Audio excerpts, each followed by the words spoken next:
Hello and welcome to Red Gaming Tech for your daily dose of your latest gaming news and myself, Amata. Today is still the 14th of November and this time I'm bringing you some more news on the PS4 as a number of early owners of the console are reporting various display problems with it, and there are at least 4 claims of broken consoles being posted online, 2 from games websites such as Kotaku and IGN, and 2 competition winners. Now this number does represent a small but hardly negligible percentage of systems already available at launch. Now, hardware issues are common and expected with new game system due to the unavoidable inefficiencies of new production yields. Of course, we had similar problems with this generation and even the generation before that, so we should be expecting these sort of problems to arise for both consoles, but it doesn't bode well that this is happening already. Now, the first issue was reported, as I said previously, by Kotaku and their editor Stephen Totillo, who claims, quote, "The first retail PS4 we got from Sony didn't work. In the past week, my Kotaku colleagues and I have used one pre-release PS4 and 3 retail PS4s with no problems. I've also heard from following gaming reporters who have used their PS4s with no problems. But the first retail unit that Sony provided me failed to work when I plugged it into a TV at Kotaku's office. A colleague and I were able to compare it to a second PS4 that did work, and we found that the issue was rather simple. The bad unit had a faulty HDMI jack that we couldn't fully plug a HDMI cable into. It couldn't make a solid connection and therefore apparently couldn't transmit a stable signal to our TV.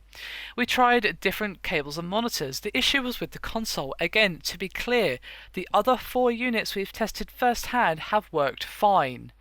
So basically, 1 out of the 5 consoles that they tested had a problem, and it wasn't a issue with the hardware, it was a faulty HDMI jack. Well, that's not exactly a good thing because, well, if the HDMI jack don't work, well, you're jack out of luck basically because, well, you can't get it to your TV and you can't use your console. So it's a pretty bad error, but it's at least not something to do with the hardware like overheating or what have you. So the second claim from a Reddit user who goes by the name of Oregon, who was a winner of a competition run by Sony and Taco Bell to get his hands on an early PS4. And he said, quote, "When I turn on my console, it just sits there pulsing blue. As far as I can tell, it is supposed to turn white, but it isn't doing that. There's no signal on my TV either, sorry. And IGN later reported that it suffered a similar issue with one of their retail PS4 consoles.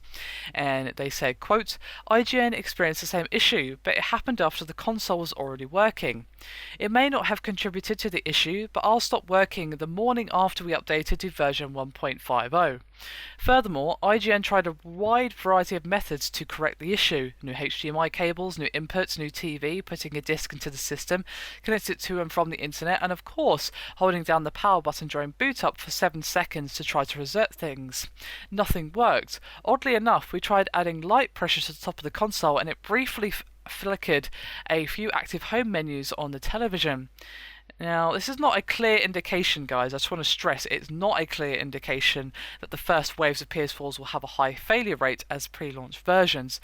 Kotaku did note that every other retail system it's tried has worked, and another Reddit user who won a PS4 did report that after a few login issues, the console is operating as desired.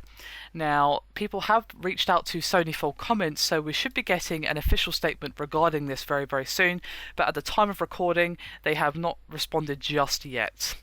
So there you have it. A small number of people are having problems. Now, this isn't any indication of what's going to happen when the console actually releases, but as I said previously, hardware problems are kind of expected for any console launch.